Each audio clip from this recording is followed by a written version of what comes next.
안녕하세요. 요즘 TV만 틀면 참 이슈거리들이 굉장히 많은 것 같아요. 저 역시 큰 이슈를 경험했던 터라 생각이 난 김에 글을 써보려고 해요. 사실 어디에다 말을 하지 못했던 터라 답답한 적이 한두 번이 아니었거든요.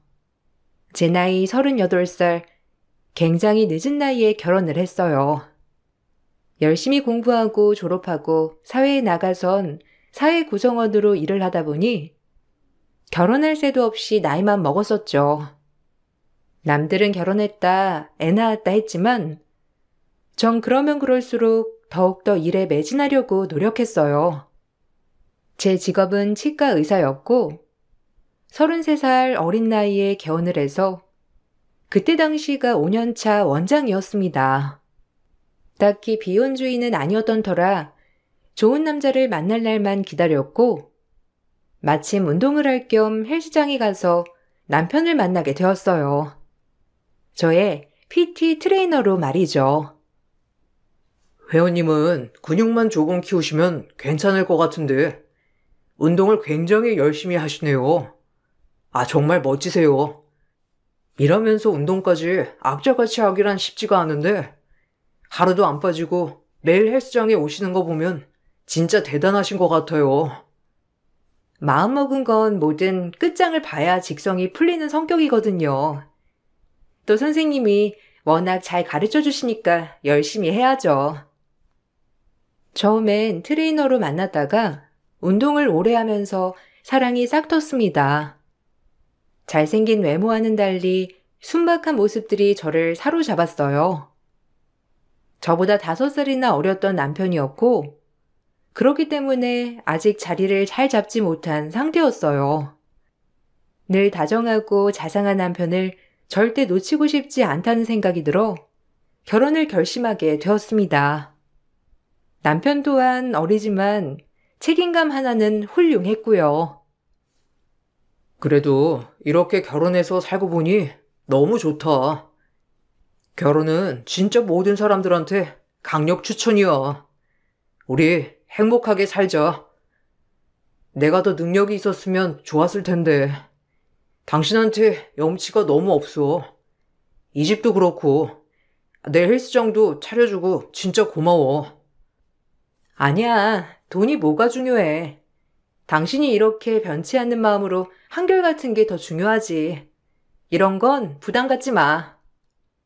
집도 표면상 남자가 해와야 하는 건데 내가 능력이 부족해서 너한테 신세진 거 아닌가 싶어. 고맙고 참 미안하다. 아니라니까. 그런 말 하지 마. 부부 사이에 왜 그렇게 미안해해. 내가 좋아서 해준 거니까 이제 미안하단 얘기는 그만. 상대적으로 사회에서 빨리 자리를 잡은 저와는 달리 대학 졸업 후 운동만 하다 헬스 트레이너로 늦게 시작한 남편은 저보다 능력이 부족했어요.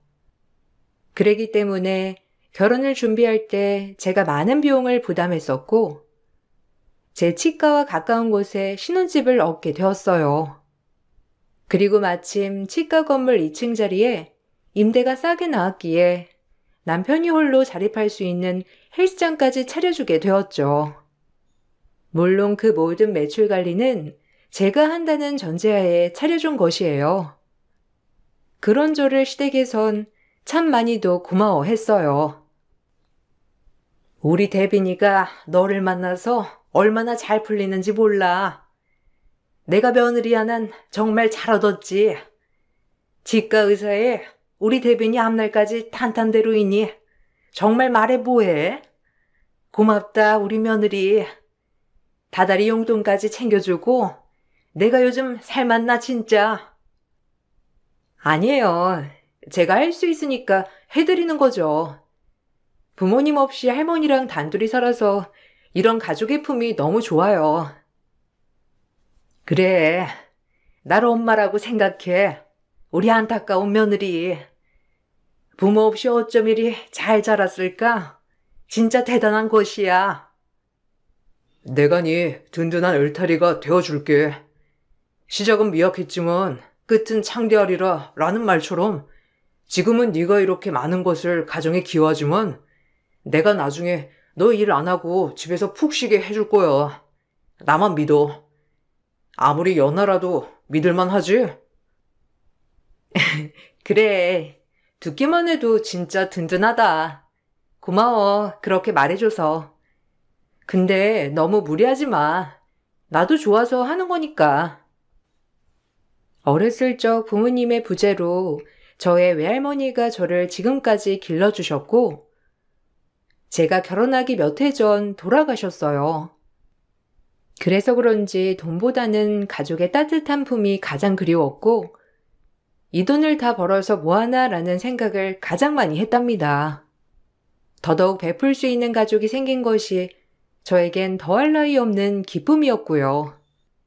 그리고 나이도 나이인지라 결혼을 하자마자 임신을 준비했고, 정말 감사하게도 한 번의 임신에 성공하였어요.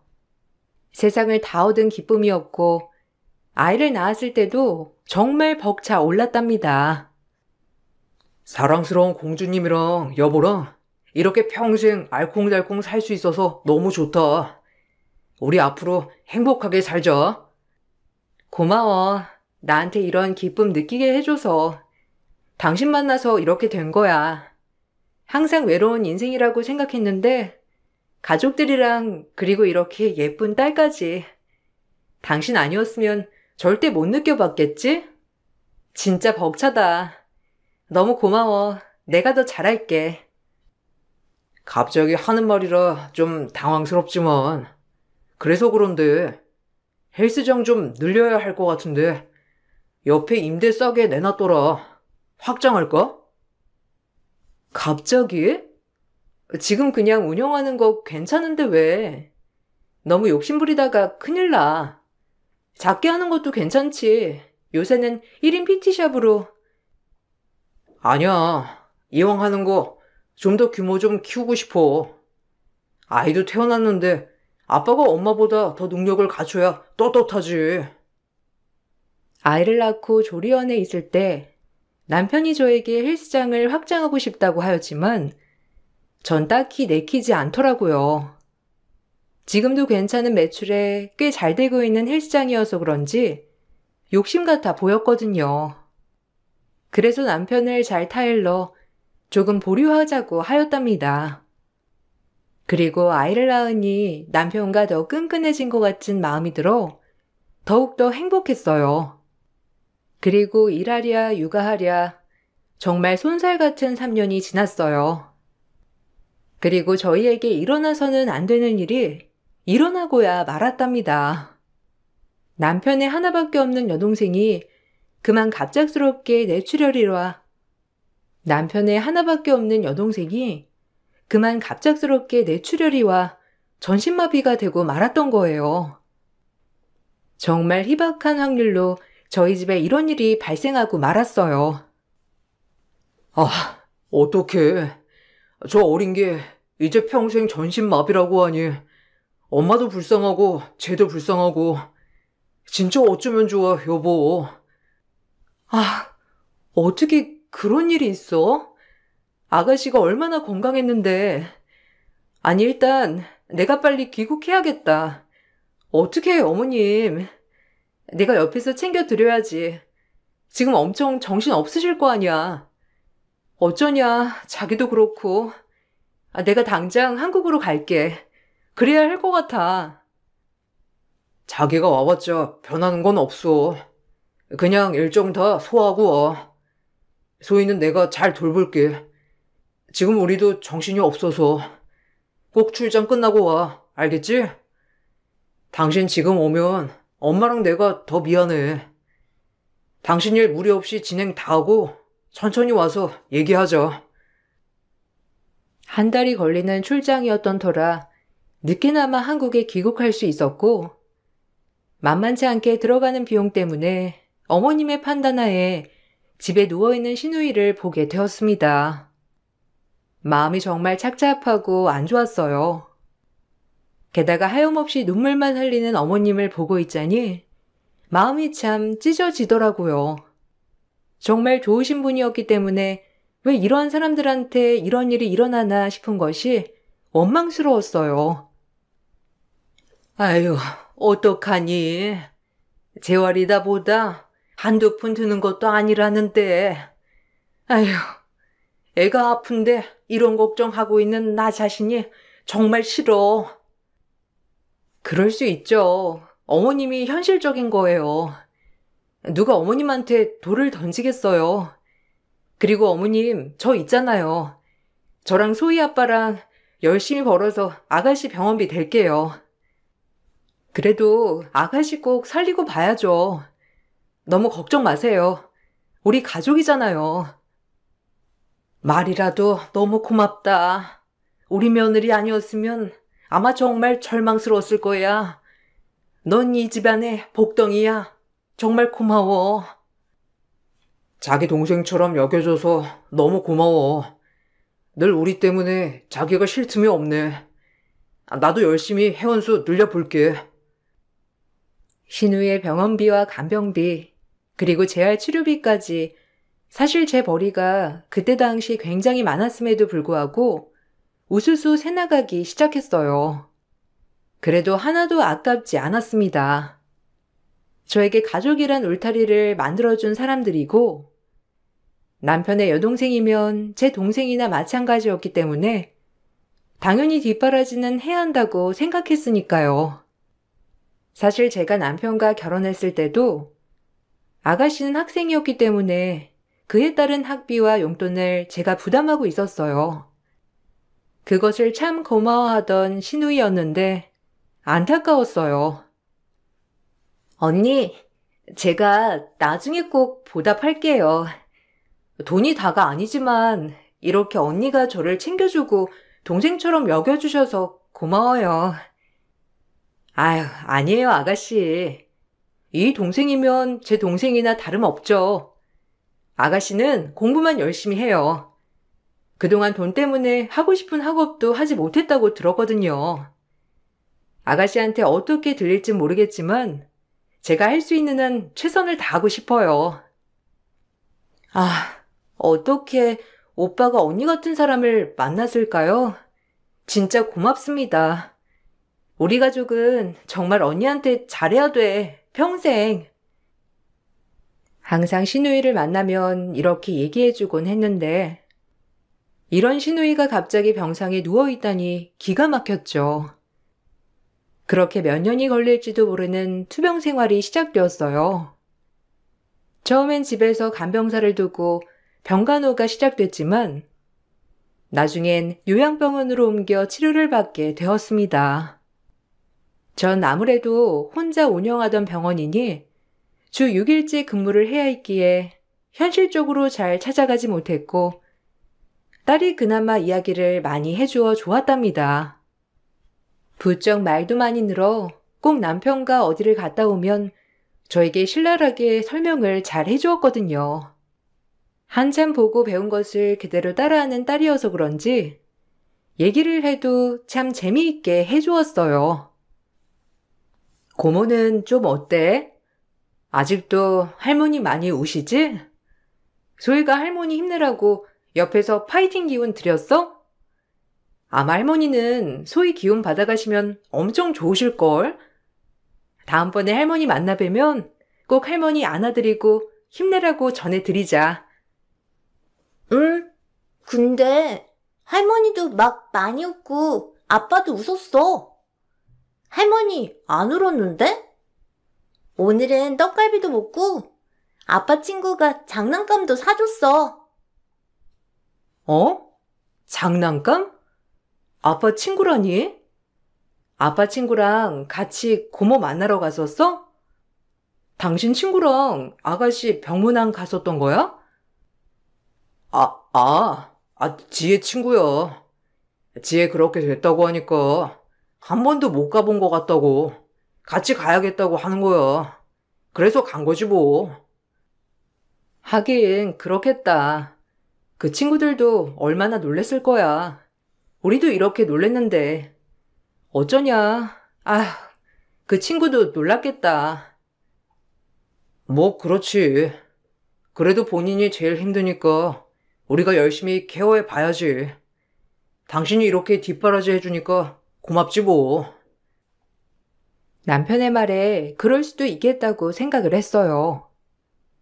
그리고 신우이의 호전도를 물으니 아직도 나아지지도 나빠지지도 않는 그 상태 그대로라고 하였죠. 집에 환자가 있다는 게 참 이렇게 온 가족이 힘든 거구나를 많이 느끼게 되는 날들이었습니다. 그리고 모처럼 진료가 일찍 끝나 어머님 기분 전환도 시켜드릴 겸 딸아이와 깜짝으로 어머님 집에 방문했을 때 일이었어요. 에이구 머니나, 아유 놀래라. 너 이 시간이면 한창 바쁜 시간 아니니? 아니 연락도 없이 어떻게 우리 집에 올 생각을 했어? 아, 모처럼 어머님 오시고 소희랑 맛있는 거나 먹으러 가려 했죠. 오늘 일찍 끝났거든요. 근데 어머님 쇼핑하셨어요? 우와! 할머니 예쁜 거 짱 많이 샀다. 엄마, 이거 봐. 소희는 분홍색이 제일 좋은데, 할머니 이거 분홍색 가방 샀다. 뭐 그 옆에 산다는 수찬이 할머니 알지? 그이가 뭐 세일한다길래 기어이 데리고 가지 않냐. 그래서 안 살 수가 없어서 하나 산 거야. 아유, 얼마나 재촉을 하던지. 나도 가기 싫다고 했는데 기어이 끌고 가서 샀다니까. 아, 잘하셨어요. 어머님도 그렇게 기분 전환 하셔야죠. 어머, 근데 이 브랜드 세일 안 하기로 유명한데? 세일도 해요? 잘 어울리세요. 너무 이쁘신데요? 워낙 안목이 있으시니까 가방도 진짜 잘 고르세요. 저도 이 브랜드 좋아하는데. 아, 그래? 뭐 나는 브랜드고 뭐고 잘 몰라. 그냥 수찬이 할머니가 데리고 갔길래 산 거야. 너 마음에 들면 가져라. 에이, 아니에요. 어머님 매셔야죠. 전 맨날 출근하느라 뭐 가방도 사실 필요 없어요. 어머님 이거 메고 놀러 가세요. 늘 집에서 시누이 걱정만 하는 어머님이 걱정이 되었지만 이렇게 동네 분들이랑 그래도 소소하게 잘 다니시는 걸 보니 내심 한시름 놓았다고나 할까요? 오히려 좋아 보이셨어요. 그리고 시간이 조금 더 지나고 시누이는 어머님 집으로 다시 오게 되었어요. 저 역시 주말마다 가서 시누이의 상태를 확인하고 하니 마음이 조금 편안해졌답니다. 딸아이도 가끔 어머님 집에 들락날락하면서 할머니에게 곧장 위로를 해주는 아이가 되었더라고요. 얼마나 기특하던지 마음이 정말 따뜻했어요. 할머니, 힘내세요. 소희가 있잖아요. 고모는 아프지만 소희가 옆에서 이렇게 힘이 되어드릴 테니까 많이 웃으세요. 아이고, 우리 소희 말도 예쁘게 하네. 할머니가 우리 소희 때문에 이렇게 웃는 날만 있다니까. 고마워. 근데 고모 저기 눈 깜빡거린 거 아니에요? 고모가 눈 찡긋찡긋한 거 같은데? 나 고모 눈 깜빡이는 거 처음 봐. 에이, 소희가 잘못 본 거야. 고모가 어떻게 깜빡거려. 엄마가 얘기했지? 고모는 지금 여행 중이라고. 아마 여행에서 돌아올 때 움직일 수 있을 거야. 몸이 움직이지 않아도 여행을 할 수 있거든. 그러니까 소희가 잘못 본 거예요. 알았지? 아닌데. 그때도 막 손가락 움직이려고 그랬는데 잘못 본 건가? 아닌가? 몰라. 나가서 놀을래 나는. 가끔 딸이 엉뚱한 소리를 했지만 아직 6살이니 그러려니 하게 생각했어요. 그 아이도 고모와 놀고 싶어서 그런 바람을 얘기하나 보다라는 생각이 들곤 했거든요. 그렇게 하루 이틀 웃다 보니 어느새 어머님의 생신이 다가오고 있었답니다. 이번 생일에는 그 지혜 친구도 부를까 하는데 나한테 얼마나 잘하는지 그래도 밥 한 끼 대접하고 싶어서. 어머, 그래요. 저도 얼굴도 볼 겸 부르죠 뭐. 아가씨랑 절친했던 사이라고 하니 저도 궁금하네요. 아, 마음이 얼마나 안 좋을까. 그렇게 친했던 친구가 저렇게 누워만 있는데. 그래도 너무 고맙네요. 매주 이렇게 찾아와주고. 진짜 그런 친구라니. 그러니까 말이야. 얼마나 잘하는지 우리 지혜가 친구 하나 잘 사귀었다니까. 그럼 지혜 친구까지 불러서 밥이나 먹지 뭐. 저도 궁금했던 신우의 친구를 부르자는 시어머니의 말에 시어머니 생신 때 그 친구까지 부르게 되었어요. 그리고 그날 처음 본 친구의 인상은 정말 청순하고 보기 좋았답니다. 남편도 그날은 참 기분이 좋아 보였고 저 역시 덩달아 기분이 좋았죠. 어머, 처음 뵙네요. 늘 말로만 들었는데 이렇게 아가씨 생각해서 자주 찾아와줘서 너무 고마워요. 제가 대신 전해요. 아, 예, 뭐 당연히 와야죠. 제가 이 집이랑 굉장한 인연이 있거든요. 저도 처음 뵙네요. 무척이나 궁금했었는데. 어머, 저를요? 남편한테 얘기 많이 들었어요. 아가씨랑 굉장히 친했다고. 매주마다 이렇게 하는 게 쉽지 않을 텐데 너무 고마워요. 우리 아가씨가 이런 친구를 둬서 얼마나 기분이 좋을까요? 아가씨 일어나면 진짜 고마워할 거예요.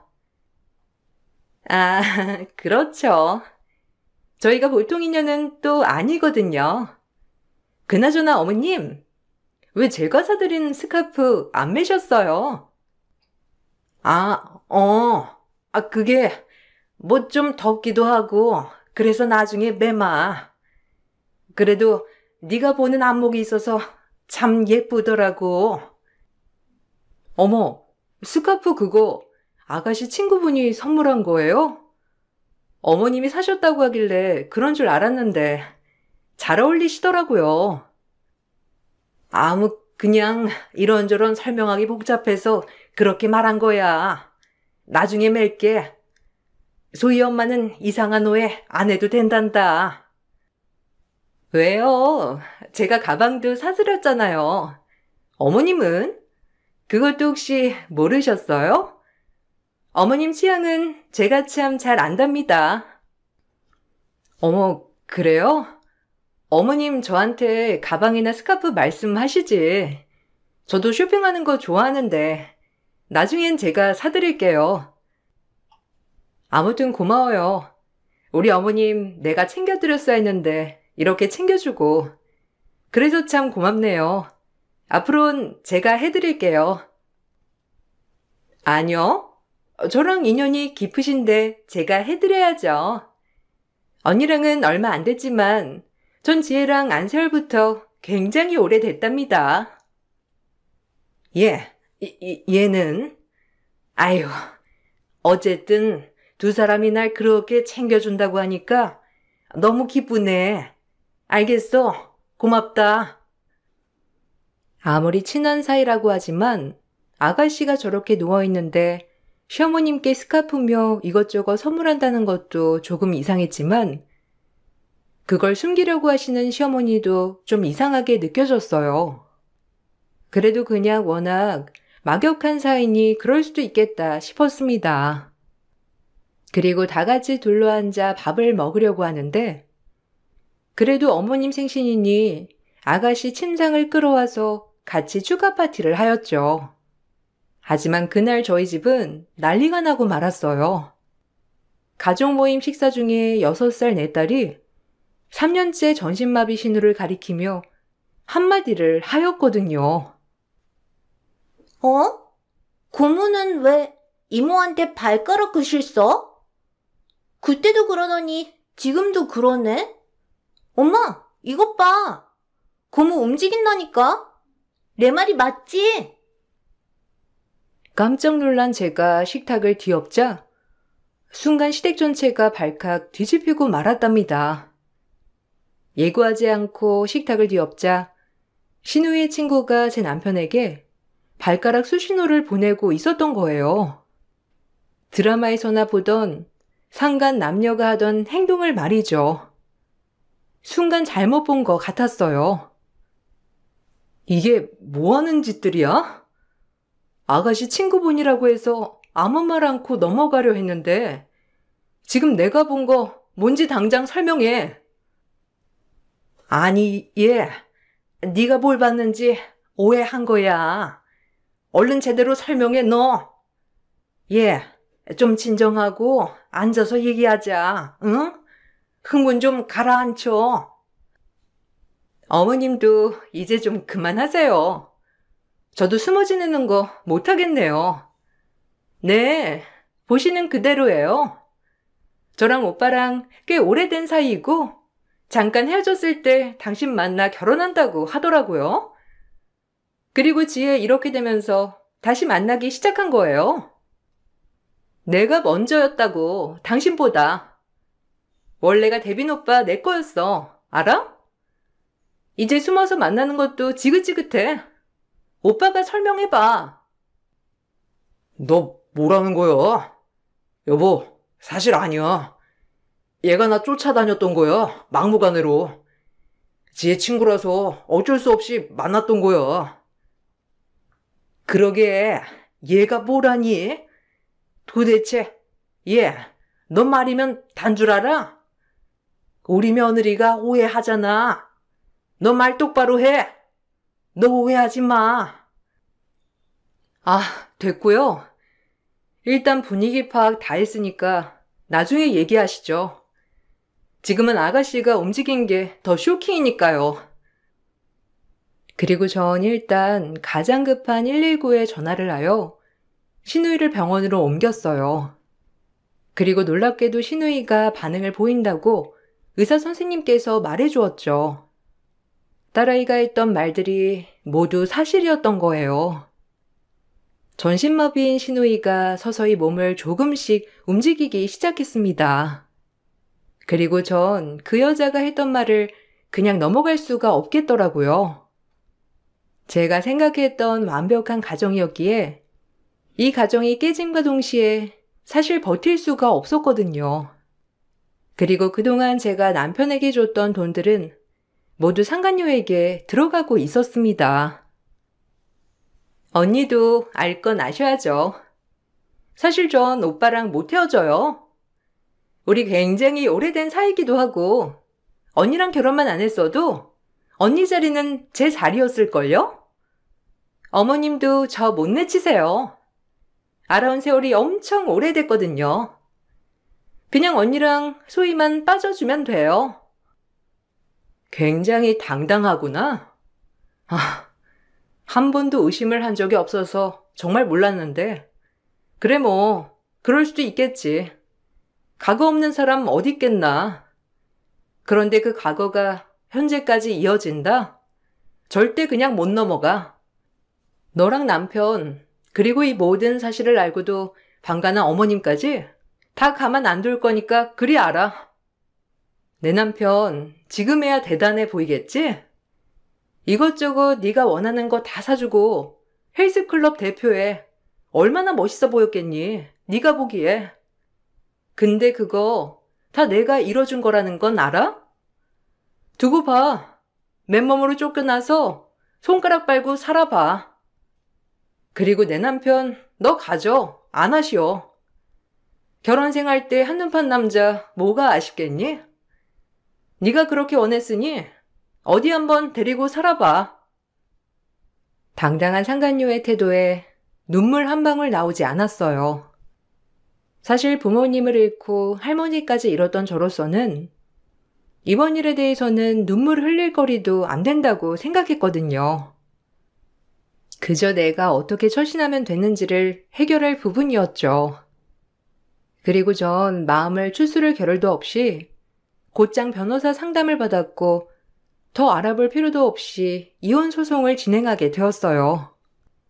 이 모든 과정이 정말 3일 안에 이루어졌고 남편과 시어머니는 발등에 불이 떨어졌는지 저를 붙잡고 울며불며 매달리기 바빴습니다. 오해야. 걔가 날 쫓아다닌 거라니까. 스토커라고. 지혜 친구니까 어쩔 수 없이 같이 다닌 거지. 지혜 위해서. 제발 내 말 좀 믿어주라. 우리 사이에 소희까지 있는데 이대로 이혼할 셈이야? 당신 진짜 독하다. 우리 가정이 어떻게 이렇게 무너져? 우리 가정을 깨트린 건 당신이야. 부부일 때나 마냥 좋았지. 이제 우린 남이나 다름없으니까 애원해도 소용없어. 예, 내가 잘못했어. 진작 끊어냈어야 했는데 예정도 있고 해서 끊어내질 못했어. 미안하다 진짜. 한 번만 봐줘. 어떻게 소희랑 같이 만날 수가 있어요? 뻔히 외도인데. 소희까지 이모이모하게 하면서 어머님도 나빠요. 그냥 뿌린 대로 거둔다고 생각하세요. 그리고 이 집, 차, 헬스장 빠른 시일 내에 정리할 거니까 그리 아세요. 다 제 명이니까요. 아, 여보. 제발 다신 안 만날게, 다신. 걔가 연락이 와도 절대 안 만날 거니까 한 번만 봐주면 안 될까? 다 인정하고 사과할게. 그 인정 법원에 가서나 해. 이제 우린 끝났으니까. 당신네 집에 쓰는 돈 하나도 안 아까웠어, 정말로. 너무 사랑했거든.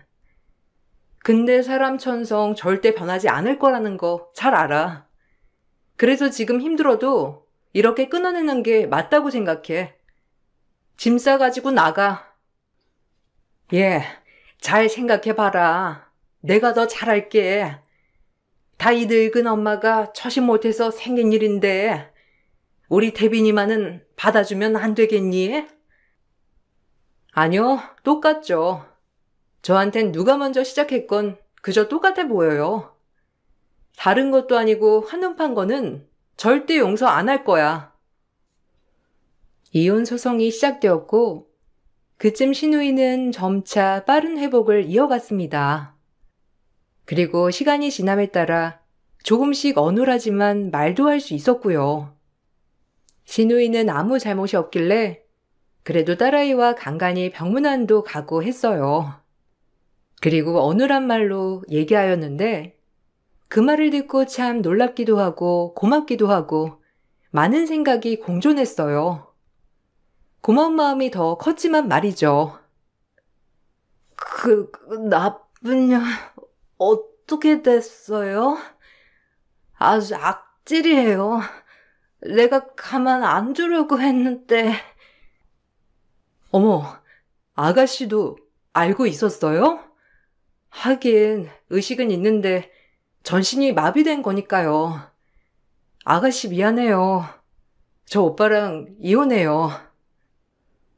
어눌했지만 신우이는 그 상간녀를 정확히 지칭하며 욕을 했고 차츰차츰 어눌한 말로 저에게 얘기를 해주었어요. 사실 조금 전부터 움직임이 있었고 그날 밥상에서는 그 여자에게 발가락 글씨로 나쁜 X라고 글을 쓴 것이라고 하더라고요. 그 모습을 제 딸이 포착하고 말해주었던 거고요. 몸이 그런데도 불구하고 시어머니와 남편과는 다르게 양심이 있는 아가씨였어요. 그리고 이 말도 해주었는데 제가 본인한테 너무 고마운 존재라 자기 친구지만 절대 용서할 수 없다고도 말했습니다. 어떻게 보면 그런 모습을 포착할 수 있었던 계기가 된 것이 신우의 발가락 글씨 덕분이었죠. 하마터면 계속 속고 살 뻔했는데 아가씨한테 참 고마운 마음이 들었어요. 그리고 2년 7개월의 소송 끝에 이혼을 할 수 있었고 상간녀에게도 위자료 소송을 걸었습니다. 제 가정을 깬 결과물이 5천만 원이라는 값어치밖에 안 된다는 게 속상했지만 그래도 저에게 배상을 해야 했죠. 헬스장은 내가 운영할게. 이 정도 했으면 됐잖아. 애 양육권에 친권에 그리고 집이며 차며 헬스장은 내가 할게. 그래도 내가 운영했던 거였는데 애 아빠로서 뭔가는 해야 할 것 같아. 대신 이제 월세는 내가 낼 거니까 신경 안 써도 돼. 아니, 내가 차려준 거고 내 명의잖아. 어떻게든 내가 운영할 거니까 몸만 나가줘. 알아서 취직하고 알아서 개업하던지 해. 너 정말 독하구나. 그래도 애 아빠인데 이렇게까지 해야겠니? 뻔히 지금 아무것도 못하는 거 알면서. 제가 독해요? 그동안 저 속인 당신들은요? 내 가정이 박살난 거에 비하면 이건 아무것도 아니에요. 용서 못해 절대. 남편은 결혼할 때와 마찬가지로 빈몸으로 쫓겨났어요. 나중에서야 재산 분할을 해달라고 했지만 모두 결혼 전에 읽어놨던 재산이었기 때문에 따로 분할을 해줄 건 없었고요. 오히려 제가 그동안 이 가정에 기여한 것이 금액적으로 굉장히 컸기 때문에 저에게 위자료를 주어야 했습니다. 사실 돈이 궁한 건 아니었기 때문에 이 돈으로 제 마음의 상처를 보상할 수는 없었어요. 나 만나서 고생 많았어. 그동안 미안했다. 소희는 자주 보러 갈게. 그리고 내가 실수는 했지만 진짜 네가 생각하는 것처럼 심각한 건 아니었어. 그러니까 너 마음 풀리면 언제든 돌아와. 그 자리에서 기다리고 있을게. 너 혼자 외로울 거 아니야. 절대 그럴 일 없어. 외롭다 하더라도 차라리 일을 더 많이 하면 그만이야. 당신도 그냥 알아서 새 출발해. 미련 떨지 말고. 아, 내가 왜 그랬을까? 진짜 미쳤지. 당신을 두고 진짜 어떻게 딱 한 번만 봐주면 안 될까? 평생 충성하면서 살게. 안 돼. 잘 생각해봐. 나를 놓치는 후회보다 내 돈을 놓치는 후회가 더 큰지 아닌지. 그냥 이제 알아서 잘 살아갈게. 미안하다. 너한테 진짜 너무 큰 상처를 줬어. 당신은 정말 우리 집이랑 나한테 잘했는데. 후회된다, 진짜. 처음부터 너무 사랑했고 아낌없이 모든 걸 다 좋다고 생각하니 진짜 후회는 1도 남지 않더라고요. 오히려 후련했어요. 남편은 양심이 있는지 그래도 깨끗이 이혼을 해주었고 빈몸으로 쫓겨났어요. 그리고 어디 근처 변두리 헬스클럽에서 다시 트레이너로 일을 하고 있다고 딸아이가 얘기해 주었죠. 또한 그 여자와는 시어머니가 길길이 날뛰는 바람에 결국엔 이루어지진 않았다고 합니다. 아무래도 저와의 재결합을 생각하는 건지 극구 말리고 반대했다고 해요. 근데 이것도 참 웃기지 않나요? 그 여자에게 선물은 다 받으며 왕래해 놓고 이제 와서 반대한다는 게 참 웃기더군요. 그리고 시누이는 온전하진 않지만 지금은 휠체어를 타고 생활이 가능할 정도가 되었어요. 그 일이 있고 나서 한 2-3번 정도 따로 만나 차도 마시고 했는데 아직까지도 저에 대한 고마움은 잊지 않았더라고요. 계속해서 가족이었다면 정말 친여동생처럼 잘 지낼 수 있었을 텐데.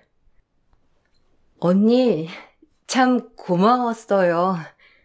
오빠랑 이렇게 됐지만 제가 그래도 언니한테 고마운 마음은 잊지 않으려고 해요. 아니에요, 아가씨.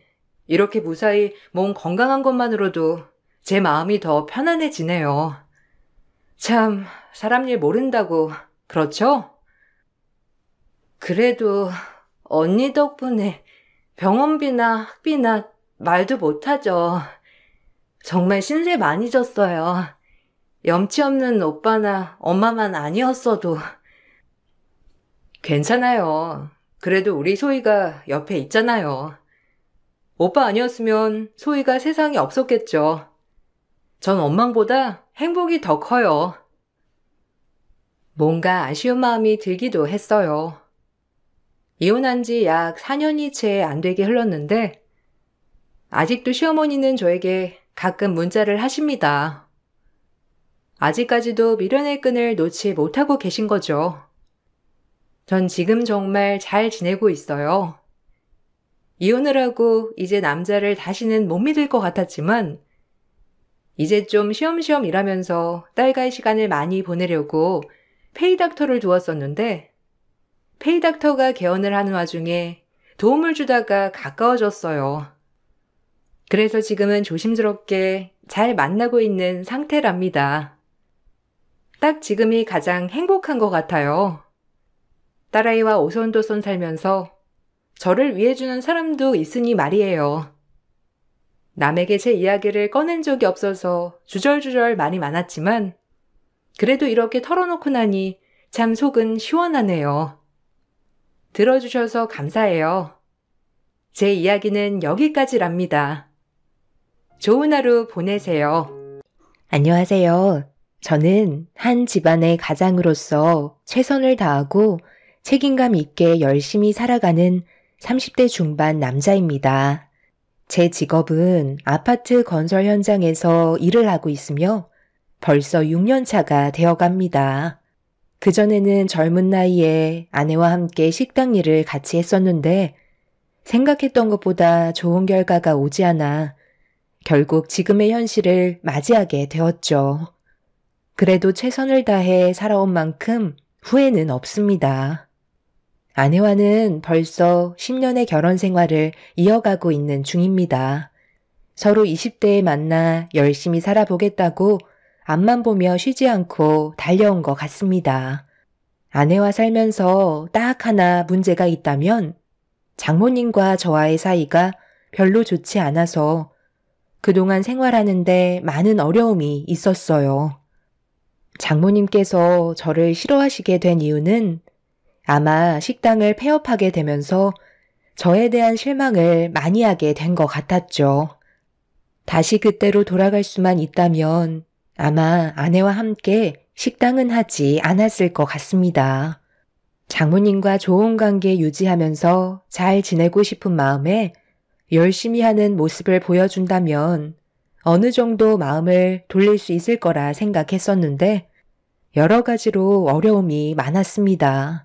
건설 현장에서 일을 하는 저 때문에 아내와 장모님과의 관계에도 문제가 생겼었죠.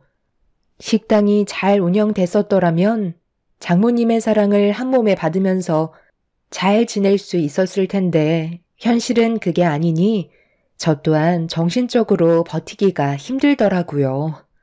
사위사랑은 장모라지만 저에게는 해당되지 않았고 온갖 서러움을 받으면서 살아오다 보니 어느덧 30대 중반이 되어버렸네요. 집안의 가장으로서 실패한 모습을 보여주긴 했었지만 그래도 최선을 다해 살아가다 보면 분명 빛을 보게 될 날이 다시 한번 오게 될 텐데 장모님은 그런 저를 신뢰하지 않았습니다. 무조건 제 인생은 실패작이라며 조금도 믿어주려 하지 않으셨죠. 저도 사람인지라 결국 서운함을 나타내게 되었어요. 벌써 30대 중반이 꺾였는데 무슨 반전을 바라는 거야? 건설 현장에서 막노동 뛰는 주제에 입만 살아서는 할 줄 아는 게 벽돌 나르는 것 말고는 없는 거야? 엄마, 또 시작이에요? 왜 이 사람 얼굴만 보면 못 잡아 먹어서 안달이에요. 제발 그만 좀 하시라고 부탁드렸잖아요. 이래서 제가 모임 있어도 오고 싶지 않다고 하는 거예요. 마지막으로 말씀드리는데요. 한 번만 더 이 사람 속 긁어놓으면 저는 그때 정말 엄마 얼굴 2번 다시 안 볼 거예요. 아시겠어요? 내가 틀린 말 한 것도 아닌데 너는 왜 엄마한테 화를 내는 거니? 내가 동네 창피해서 얼굴을 들고 다니지도 못한다. 사위는 무슨 일 하냐고 물어보면 쥐구멍이라도 숨고 싶은 심정이야.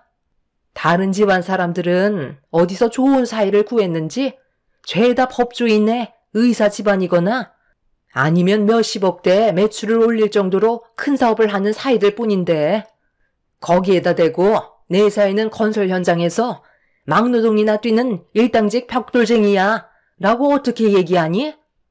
남들은 사위가 때만 되면 알아서 여행 스케줄 잡아서 좋은 거 보내주거나 주말만 되면 비싼 식당 예약해서 몸보신 시켜준다는데 정작 하나밖에 없는 사이라곤 식당 하다가 망해서는 아직까지 빚을 갚고 있으니 내 속이 안 터지겠어? 내가 그때는 못 모르고 너를 저놈한테 시집 보냈다만 지금도 그때만 생각하면 땅을 치고 후회하고 있다고. 정말 죄송합니다. 저도 그때는 열심히만 하면 성공할 줄 알았었는데 제가 생각했던 거와 다른 방향으로 흘러가서 저 또한 마음이 좋지는 않아요. 지금은 그래도 빚도 거의 다 갚은 상태라 조금의 여유는 생겼어요. 앞으로 일 좀 잘 풀리면 저도 장모님이 원하시는 거 해드릴 테니 조금만 기다려주세요. 아이고, 어느 천년에? 나 세상 떠나고 해줄 작정이야? 저런 것도 사이라고 잘난 것 하나 없으면서 지금 밥이 목구멍으로 넘어가? 그만 먹고 나가서 자네가 잘하는 하자 보수나 하게. 마당에 고칠 게 한두 개가 아니야. 내 딸 데리고 가서 주구장창 고생만 시켰으면 나한테 할 말 없는 거 아니야? 내 앞에서 큰소리 치려면 성공을 하라고. 장모님은 저에게 온갖 막말로 상처를 주셨고 결국 아내는 더 이상 못 오겠다며 자리에서 일어나 저를 데리고 밖으로 나가려고 했어요. 그런데 이제 막 처갓댁에 도착한 처형과 마주쳤고 무슨 일이 있었냐고 아내에게 물어보면서 대화를 이어나가자 장모님이 저한테 했던 행동에 대해 울분을 토해내고 있었습니다. 처형도 제 편을 들어주며 좋게 풀어나가려고 애써주면서 할 말이 있다고 가족 모두를 한자리에 다시 모았습니다. 그렇게 처형의 입에서 나온 한마디는 결혼을 하겠다는 말이었고 그 말을 들은 장모님은 화들짝 놀라며 몇 번이나 재차 물어보셨어요. 처형은 준비가 되면 빠른 시일 내에 인사시키고 싶다며 결혼에 대해 확고한 마음을 보여주고 있었습니다. 장모님은 처형의 홍기가 이미 늦어버렸기 때문에 거의 포기를 하고 있었는데 예상치 못한 시기에 결혼이라는 말이 나와서 그런지 갑자기 눈물을 왈칵 쏟아내셨어요. 어떤 사람이냐고 쉬지 않고 물어보시는 질문에 침착하게 하나하나 설명을 해 주었고 사업을 하는데 억대 연봉을 벌고 있다는 말을 들을 수 있었습니다. 장모님은 억대 연봉이라는 말에 입을 다물지 못했고 최대한 빠른 시일 내에 초대 자리를 만들길 원하셨어요. 처형의 말로는 예비 형님이라는 분이 워낙 일이 바빠서 시간 내는 게 쉽지 않다며 여유 있는 시간이 될 때 일정을 알려주겠다고 장모님의 마음을 안달나게 만들었어요. 하루빨리 예비 형님을 보고 싶어하는 장모님의 기대에 부푼 얼굴을 보고 있는데 순간 저와 눈이 마주치자 저를 보며 한마디 하셨어요. 들었지? 억대 연봉이란다. 나이 차이도 얼마 나지 않는데 누구는 억대고 누구는 쥐꼬리만한 월급 받으면서 빚에 허덕이고 있으니 내가 잔소리를 안 하게 생겼어? 내 딸만 불쌍한 거지. 이래서 결혼은 신중해야 된다는 거야. 지영아, 이러지 말고 이참에 둘이 갈라서라. 네 언니가 분명 좋은 남자 하나 물어줄 거다. 억대 연봉 사업가인데 주변에 비슷한 조건을 가진 사람들이 얼마나 많겠어? 분명 결혼 안 한 총각이 있을 거야. 내 말 듣고 너희 둘은 여기서 끝내라니까. 너희 둘이 1년 내내 힘들게 일해봤자 얼마 버니? 내가 알기론 연봉 6천도 안 되는 걸로 아는데 너희 언니가 데리고 오는 사람은 혼자서 1년에 억을 벌어온다잖니. 이게 얼마나 차이가 나는 건지 알아? 이래서 뭐든지 신중해야 되는 거야. 엄마 말 듣고 눈 한번 질끈 감으면 모든 게 만사형통 해결된다. 이참에 둘이 이혼해라. 엄마, 진짜 계속 그럴 거야? 이런 말까지 들으면서 더 이상 올 필요는 없을 것 같아요. 언니 미안한데 나는 모임 때는 이제 더 이상 안 오려고. 결혼식 때나 참석하던지 할 테니까 결혼식 일정 잡히면 얘기해줘. 지금도 이러는데 그때 되면 이 사람 대놓고 무시할 거 아냐. 오늘은 내가 엄마 딸인 게 후회스러울 정도야. 아이고, 너희들 안 온다고 했어. 내가 눈 하나 깜빡할 것 같냐? 억대 연봉 사이면 끝난 건데 더 이상 볼 필요가 뭐가 있어? 이번에 집에 가면 너희 둘의 관계 진지하게 다시 생각해봐라. 너는 엄마 말을 들어야 떡이라도 하나 더 생기는 거야. 언제까지 지질이 궁상처럼 살 건데? 제발 엄마 속 좀 편하게 해주면 안 되겠니? 아내는 더 이상 듣고 싶지 않다며 저를 데리고 집 밖으로 뛰쳐나왔어요. 그리곤 현관문 앞에 털썩 주저앉아 결국 눈물을 쏟아내었고 그 모습을 보고 있는데 제 마음도 말이 아니었네요. 제가 아무리 발버둥 친다 해도 연봉을 억대나 벌 수 있는 능력은 없기 때문에 장모님과의 관계에 회복은 힘들 것 같아 걱정이 많았습니다. 아내는 저에게 잘못한 거 하나 없는데 미안하다는 말을 반복하면서 따뜻한 말 한마디 해주지 않는 자기 엄마가 너무 원망스럽다며 실망을 많이 했는지 2번 다시 얼굴 볼 일 없을 거라고 힘겹게 일어나 제 손을 잡아주면서 저를 위로해 주려고 안아주었지만 모든 건 제 잘못이라 아내의 얼굴을 제대로 볼 수가 없었습니다. 그렇게 저희는 집으로 돌아간 뒤에 아무렇지도 않은 듯 반복되는 일상을 보내면서 상처받았던 마음을 드러내지 않으려 노력하며 열심히 살아가고 있는데 퇴근하고 집에 도착해 주차를 하던 도중 집 앞에서 장모님과 아내가 서로 얼굴을 붉히며 대화를 주고받더니 아내와 손을 잡고 있던 제 아들을 장모님이 억지로 데려가려 하고 있었습니다. 저는 무슨 상황인지 전혀 파악을 하지 못해 급하게 차에서 내려 2 사람에게 다가가 중간에 끼어 울고 있는 아들을 제 품에 안은 뒤 무슨 일 때문에 그러냐고 여쭤보자 갑자기 제 얼굴에 손을 올리려 하셨어요. 장모님의 손이 제 얼굴을 향해 날아오는 순간 아내가 가로막지 않았다면 분명 저는 아이가 보는 앞에서 장모님께 뺨을 허용했을 테고 아이한테는 평생 지울 수 없는 고통을 주게 될 뻔한 충격적인 상황이 펼쳐질 뻔 했었죠. 순간적으로 너무 화가 난 저는 그 자리에서 참아왔던 감정을 터뜨리고 말았습니다. 제가 받는 상처는 그냥 넘어갈 수 있지만 아내와 아이가 받게 될 상처는 더는 두고 볼 수가 없었어요. 결국 장모님 집안의 사이가 된 이후 처음으로 얼굴을 붉히며 장모님께 대들고 말았습니다. 그리고 어떤 상황인지 알 수 있었죠. 내가 지금 여기 왜 온 줄 아나? 내 딸 인생 살리고 싶어서 왔네. 아무리 생각해도 이건 아닌 것 같아. 내 자식 잘못되는 길을 더는 두고 볼 수 없어. 자네가 아무리 열심히 하고 발버둥 친다 해도 달라질 건 아무것도 없잖아. 도대체 언제 가난해서 벗어날 건데? 평생 벽돌만 쌓으면서 모래나 퍼나르며 살 거야? 제대로 된 기술 하나 없는 주제에 내 딸을 먹여 살리겠다고?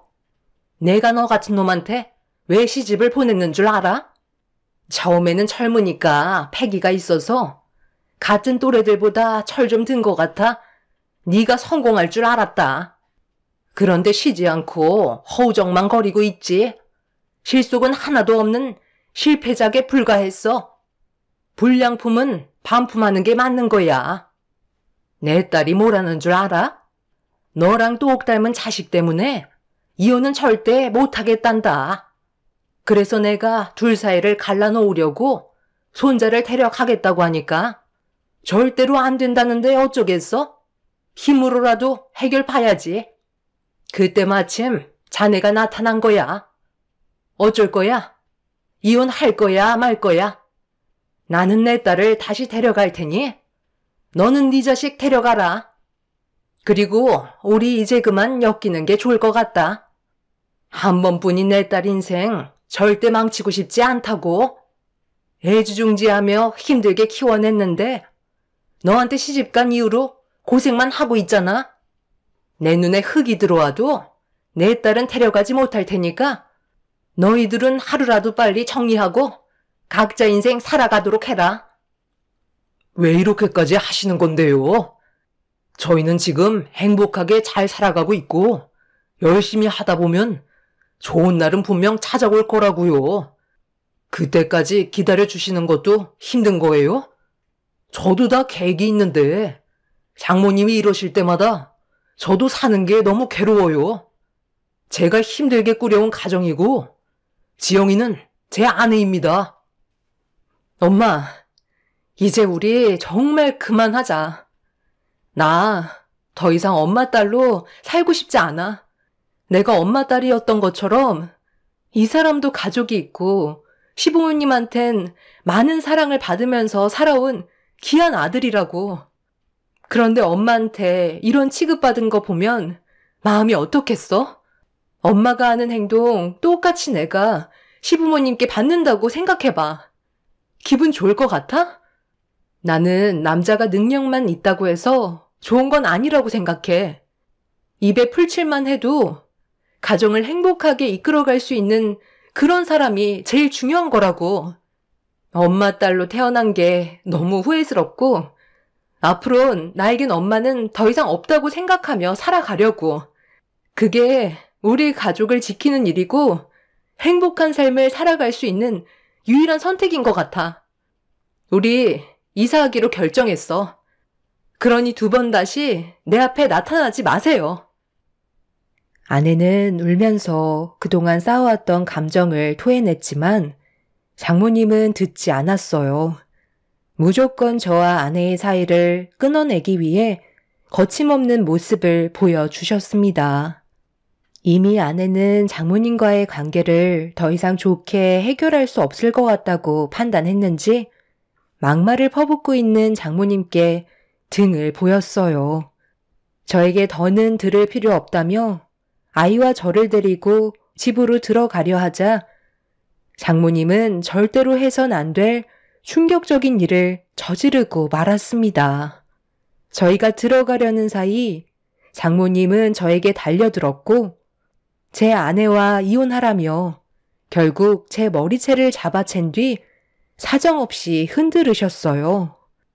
결국 이 문제가 걷잡을 수 없이 커지게 되면서 양가 부모님까지 한자리에 모이게 되었죠. 지금 동네 창피하게 이게 뭐 하시는 거예요? 내 아들이 사돈성에 안 찬다고 해서 어떻게 머리채를 잡을 수 있냐고요?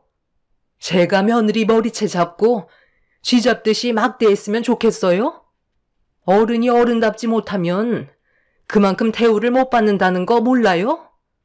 며느리가 사돈을 더 이상 엄마로 생각하지 않겠다는 건 그만큼 실망을 많이 했다는 건데 본인이 뭘 잘못하고 있는지 한 번이라도 돌이켜 생각해보면 금방 알 수 있는 걸 끝까지 사돈이 잘났다고 이를 이 지경까지 만들어요? 방금한 행동에 대해 사과하세요. 그렇지 않으면 저도 조용히 넘어가지 않겠습니다. 며느리 말로는 예비 사이가 조만간 인사하러 온다고 하던데 그 전에 우리 법정에서 보면 될까요? 내 아들이 받은 정신적인 고통들과 사돈의 그 손버릇에 대한 처벌을 물어야 할 것 같은데요? 누가 더 손해볼 것 같나요? 일 크게 만들고 싶지 않으면 내 아들한테 당장 사과하세요.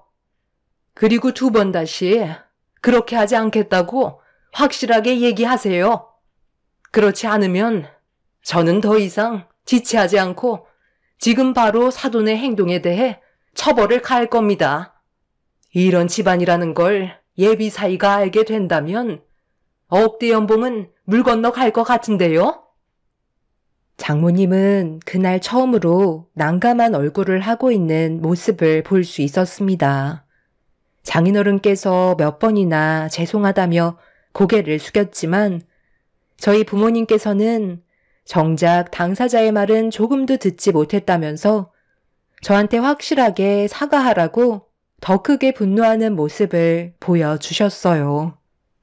끝까지 자존심을 꺾지 않으신 장모님의 행동이 결국 저희 부모님의 화를 더 키우게 되었고 저에게 무력을 가한 부분에 대해 처벌을 진행하겠다며 경찰에 신고를 하려 하자 장모님은 그제서야 꼬리를 내리셨고 저에게 마지못해 미안하다며 처음으로 사과를 하셨습니다. 억대 연봉의 사이를 잃고 싶지는 않으셨는지 저에게 억지로 용서를 구하신 뒤 더 이상 저희 집에는 찾아오지 않으셨어요. 부모님께서는 한 번만 더 이런 일이 발생된다면 그때는 그냥 넘어가지 않을 거라고 확실하게 선을 그었고 장모님은 좋지 않은 표정으로 돌아가셨습니다. 제 아내는 저희 부모님께 눈물을 흘리면서 죄송하다는 말을 반복하자 제 아내가 잘못한 건 하나도 없다며 오히려 위로를 해 주셨네요. 부모님께서 다녀가신 이후 장모님은 저희 부부에게 단 한 번도 연락을 주지 않으셨고 찾아오신 적도 없으셨습니다. 그렇게 몇 주 정도 지났을 때 처형이 아내한테 전화를 했어요. 돌아오는 주말에 예비 형님의 인사 자리가 있을 예정인데 올 수 있겠냐는 질문에 아내는 힘들 것 같다고 처형의 부탁을 거절하게 되었죠. 처형도 어느 정도 집안 분위기를 알고 있었기 때문에 더 이상 요구하지 않고 전화를 끊었지만 저희는 기분이 좋지는 않았습니다. 그런데 그날 저녁 장모님이 저한테 직접 전화를 주셨고 자리에 참석해 달라는 요구를 하셨어요. 아무 말도 하지 않고 큰일을 벌릴 생각도 없으니 자리만 채워달라는 말을 하셨죠. 아내는 제 핸드폰을 뺏은 뒤 가지 않겠다고 설명했지만 수화기에서 들려오는 장모님의 목소리는 평소와는 많이 다르셨습니다. 침착하게 저희 기분을 헤아린다는 듯 대화를 이끌어 가셨어요. 그런 장모님의 모습에 처음에는 흥분했던 아내도 조금씩 화를 가라앉히고 있었죠. 정말 중요한 자리이기 때문에 저희한테 상처되는 어떠한 말들도 입 밖으로 뱉지 않을 거라며 인원수만 채워주길 바라셨어요. 저희는 장모님의 간절한 부탁에 결국 예비 형님의 초대 자리에 참석하기로 결정을 할 수밖에 없었습니다. 장모님 때문이기보단 처형 보고 가는 거나 다름없었어요. 그렇게 시간은 흘러 예비 형님의 초대 자리에 참석해야 되는 약속 당일 아내는 아이와 함께 먼저 처가댁으로 향했어요. 저는 그날 생각보다 일이 좀 늦게 끝나 서둘러 준비를 하고 있었죠. 그렇게 현장에서 빠져나와 곧바로 집으로 가려는데 갑자기 저와 함께 일을 하던 직원이 제 차로 달려와 다급한 표정으로 문제가 생겼다며 서둘러 현장으로 다시 가주길 바랐어요. 알고 보니 저와 같이 일하시던 팀장님께서 제가 오늘 약속이 있다는 말에 먼저 보내주셨는데 혼자서 일을 하시다가 벽돌이 무너져 내려 그 밑에 깔렸다는 충격적인 말을 듣게 되었고 현장에 가니 상당히 크게 다치신 상태였습니다. 저희는 급하게 구조대에게 연락을 취해 조치를 취했지만 워낙 정신없이 문제를 해결하느라 핸드폰도 차에 놓고 와서 연락하는 걸 아예 까먹고 있었습니다. 모든 상황을 정리하고 다시 차에 도착했을 때 아내에게는 수십 통의 전화가 왔었고 서둘러 다시 전화를 걸자 장모님의 심기가 상당히 불편해졌다며 초대 자리가 꽤 진행이 된 상태라 서둘러 와주길 바라고 있었어요. 제가 어떤 상황이었는지 충분히 설명한 뒤에 곧장 처가댁으로 향하게 되었죠. 시간이 많지 않았기 때문에 집에 들러서 씻고 옷을 갈아입기에는 거리상으로도 너무 멀었기 때문에 어쩔 수 없이 작업복을 입은 채 처가댁으로 갈 수밖에 없었습니다. 그렇게 서둘러 도착한 저는 현관문을 열며 식구들이 있는 곳으로 걸어가는 도중 화장실에서 나오시는 장모님과 눈이 마주치게 되었고 제 모습을 보시자마자 경악을 하며 저에게 화를 내셨습니다. 지금 자네 꼴이 그게 뭔가? 지금 이 자리가 어떤 자리인지 뻔히 알면서 먼지로 뒤덮인 작업복을 입고 온다는 게 말이 된다고 생각하는 거야? 그리고 왜 옷에는 피가 묻어 있어? 머리는 땀에 쩔어서 안전모에 눌려있는 모습에 얼굴에는 먼지가 가득 묻어 있고 거기에다가 쉰내까지 나는데 지금 그 꼴을 하고 자리에 참석하겠다는 거야? 당장 나가. 차라리 안 오는 게 훨씬 더 낫겠다. 자네가 이러니까 내가 좋은 말이 안 나가는 거라고. 대충 들으셨겠지만 상황이 좋지 않았어요. 작은 방에 제 옷이 몇 개 있으니 서둘러 씻고 환복한 다음 자리에 참석하도록 하겠습니다. 장모님, 지금 술을 좀 드신 것 같으신데 일단 화를 좀 가라앉히시고 침착하셨으면 좋겠어요. 최대한 서둘러 준비할 테니 먼저 들어가 계세요. 정말 죄송합니다. 죄송? 자네는 언제까지 나한테 죄송하다고 할 거야? 작은 방에 있는 옷들도 전부 다 작업복 아니야? 쓸데없이 분위기 망치지 말고 당장 나가. 장모님은 순식간에 이성을 잃어버렸고 제가 아무리 해명을 해봤자 저에게 더럽다며 난리를 치셨어요.